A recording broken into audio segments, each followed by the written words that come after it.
So should we as American conservatives care about the whole Russia-Ukraine situation? Obviously, my answer in the last video was no, America first. But as the situation escalates, I figured it would be good to maybe touch on this topic a little bit more and maybe bring up some things I didn't do in the last video. So that's exactly what we're going to be doing here today, folks. Now, be sure to leave a like on the video before we continue, and if you're new and a conservative, be sure to subscribe to the channel. But I will first start off by really pointing out that it's always been kind of confusing to me how some conservatives on one hand can wear a grunt-style t-shirt that says 1776 on it and constantly shout, "Our government is tyrannical, our government's ran by a bunch of communist tyrants," but then on the other hand, simultaneously demand that we defend the values of our government on the world stage. You know, that never really made sense to me, because the reality of the situation is that as much as you maybe want to idealize the concept of our troops spreading American freedom and republicanism across the world, at the end of the day, every military ultimately is simply a servant of the government it works for. Militaries serve the governments. When militaries go into other countries, they will be pushing the values, the goals, and the agendas of the governments that they serve. And if you believe that the current US government is corrupt, tyrannical, anti-American, go as far as to say it's Marxist or whatever, then how can you simultaneously demand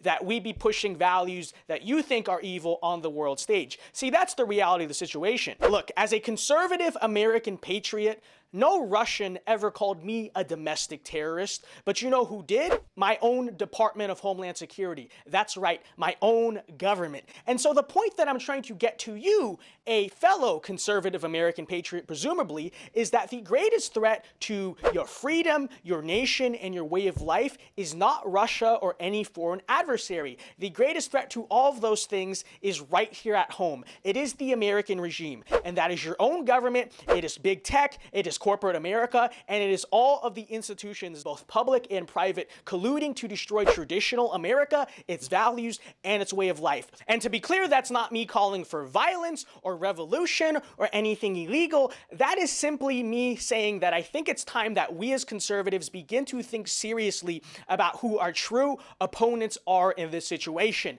And that is not Russia, and that is not even China. It is, in fact, our own regime, our own government right here at home. And if you are someone who, you know, wears "Don't Tread on Me" merch and utters slogans like "our government has become tyrannical," I think that's something that you really ought to agree with. Now, how does the whole Russia-Ukraine situation factor into this? Well, the one thing I will say is true is that this entire situation, regardless of how it ends, would have never happened if Trump were president, because Vladimir Putin clearly had enough respect for Trump and his strength as a world leader that he would have never been so emboldened as to even try this entire thing if Trump were in power.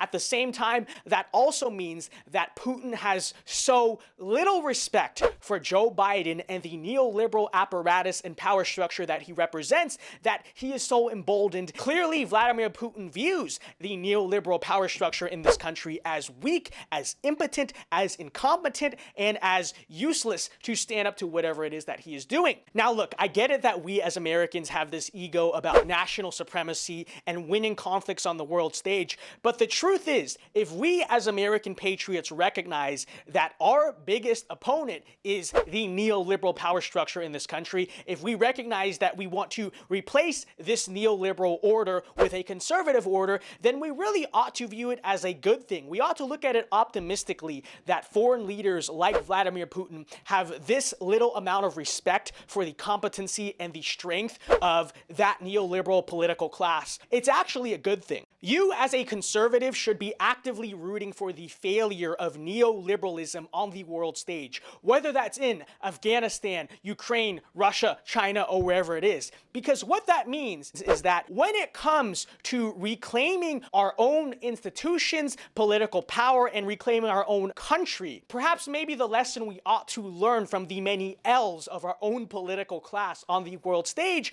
is that that political class perhaps is not so competent, it is not so infallible or invincible as it often seems to be. Like, hey, if our government can get punked by a bunch of, like, weird guys in caves after 21 years of occupation, you know, maybe when it comes to marching through our own institutions and reclaiming political power in our own country, maybe we do have a shot at doing all of this after all. But I think in order to do that, we first have to think seriously. We first have to recognize where our true struggle is in this country, not in Russia or not in China or wherever it is. And that brings me to my second point, which is how much of this cringe and superficial anti-communist, anti-China LARPing surrounding the Beijing Olympics have you seen from the people within the Republican establishment? Like, you have this guy, Dan Crenshaw. Yeah, the same Dan Crenshaw who literally supports the free trade policies that caused China to rise to power and made countries like modern China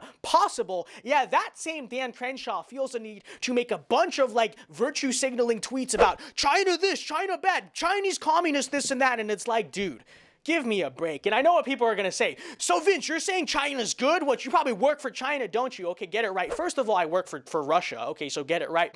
Secondly, no, I'm not saying like China is good or something. All I'm saying is that, can you really get focused for a second as a conservative? Because here's the truth.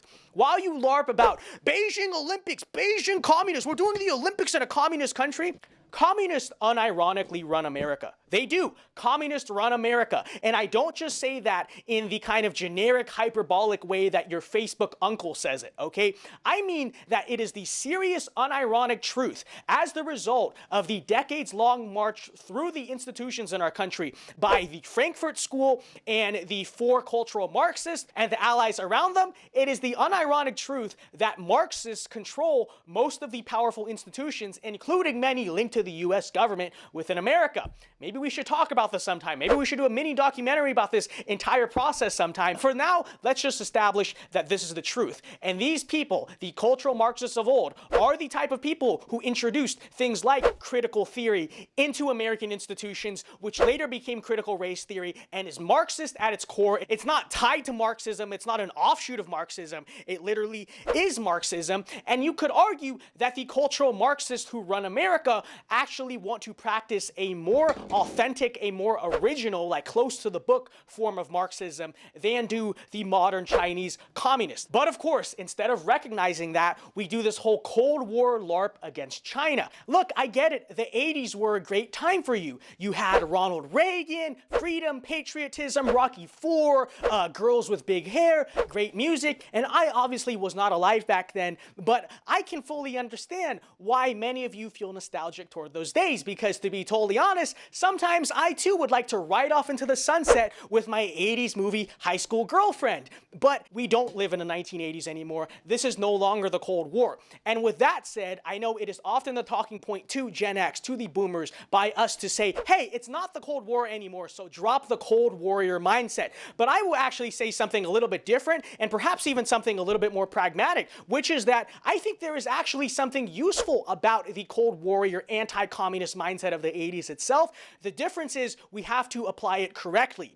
It is time for the conservative Cold Warriors of today to wake up and recognize that the true Marxist threat to them does not reside in Beijing or Moscow. It resides in Washington, D.C., Hollywood, and Silicon Valley. And once we wake up and recognize that the true enemy to conservative ideals is from within, perhaps we will have a conservative movement that is useful, that is effective, and that is putting its efforts into the right place. With that said, ladies and gentlemen, be sure to like and subscribe if you're new and you like the content. As always, have a good day. Alpha moves only. God bless and peace.